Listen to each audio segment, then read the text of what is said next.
All right, good morning. Today I'm going to be attempting to build a portable mast holder, somewhat portable, mainly for POTA.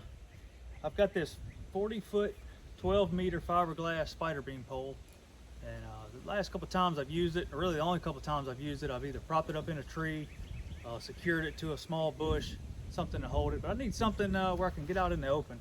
I've got a little trip planned this weekend, going out to Lake Lincoln Park in Mississippi, and not really sure what to expect.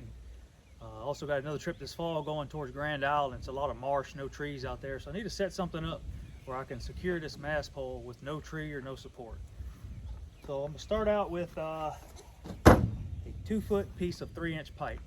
It's about 2 1/4, 2 1/2, so it should have a little play in there. I probably should have went with 3 foot.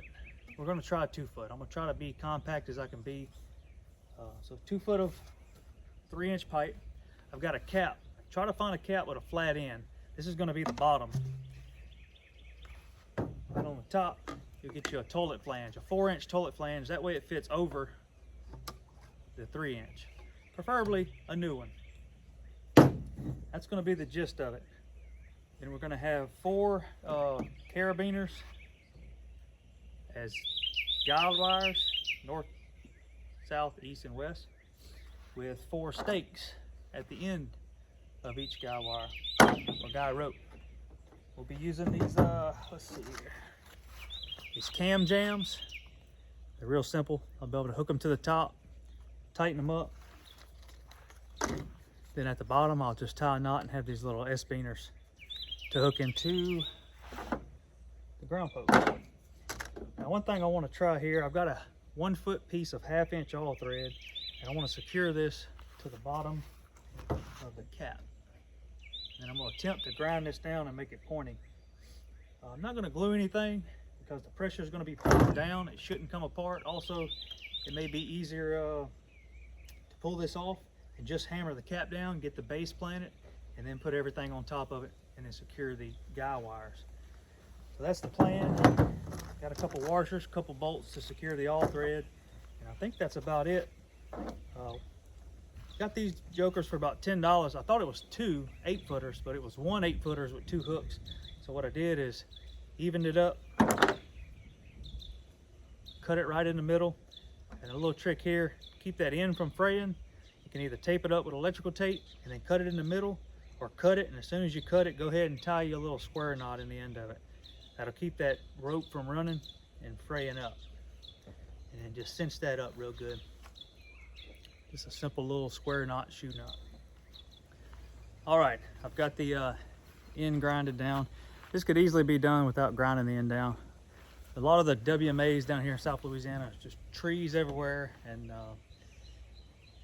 roots, rocks, gravel driveways, gravel parking lots. So I just had the idea of grind that down, and maybe it'd be easier to drive in, take out. So I got that done. Next thing we're gonna do is drill our holes. We're gonna drill a 1/2-inch hole to put the all thread. Once that's done, we'll come up here and we're gonna drill 4 holes at the, what you call this thing? Cam jam. The cam jam. That sounds like a rock band. The holes aren't quite big enough for it to fit. Now I could come here, but then I'd only have 2 spots. So what I'm gonna do is I'm gonna pick 4 of these across from each other and drill them out where this can easily hook into here.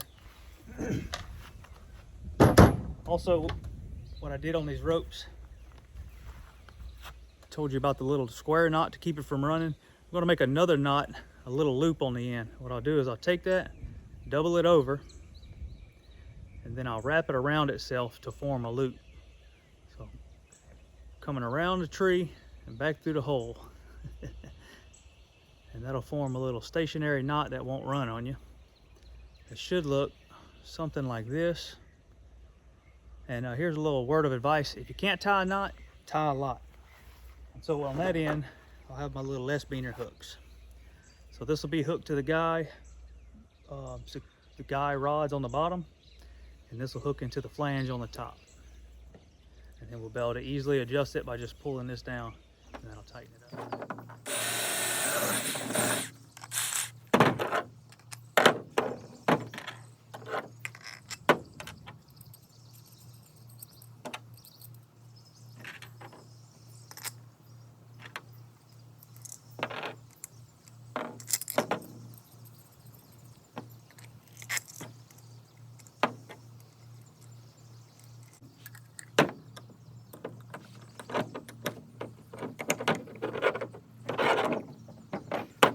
right, there we go.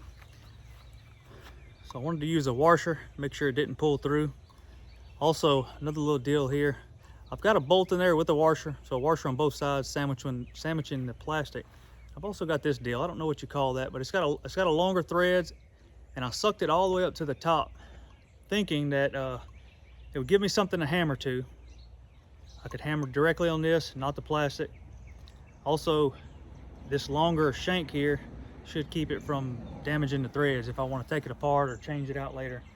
So that should be a pretty decent deal right there. It'd be easy to hit, even if you're using a maul or a mallet, it'd be easy to hit. So this is going to be the spike. Now we'll drill out the 4 holes for the hook.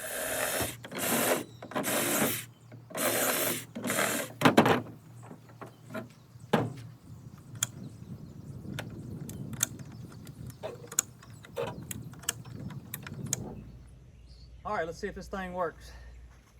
It's a theory. Let's see.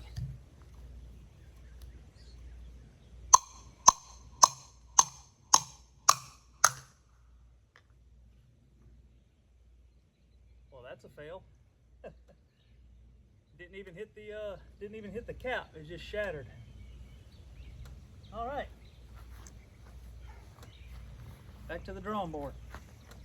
Or Home Depot. All right, we got a new cap. It's a new day. Went to Home Depot, got a couple extra caps and a flange. I really think I got a factory defect on the cap because I did not hit that cap and it just shattered yesterday. So I got a couple extra caps, went ahead and drilled the holes in case we're in the field and that happens again. If it happens again, I'm gonna wind up using a flange and a shorter spike. So let's see if we can get set up.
All right, we got it set up. That was pretty quick and painless.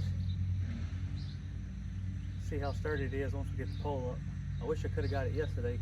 It was very windy yesterday. It would have been a good test with the mast all the way up. Beautiful calm morning this morning, so we'll see. Be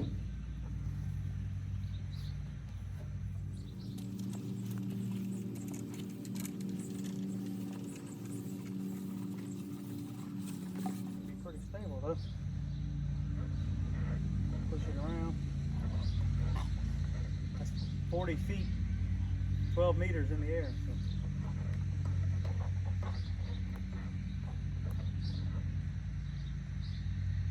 I think that'll work. Only gonna have some 22, 24 gauge wire on it, about 60, 65 feet. It does have a little lean to it. Obviously the hole's a little bigger, but buddy Tim had a good idea of putting maybe some type of styrofoam or foam or some kind of shim, and then just shim up whatever side is low. Take up the difference. All right, I think it'll work pretty good. A couple trips to Home Depot. Got a nice little portable mast holder.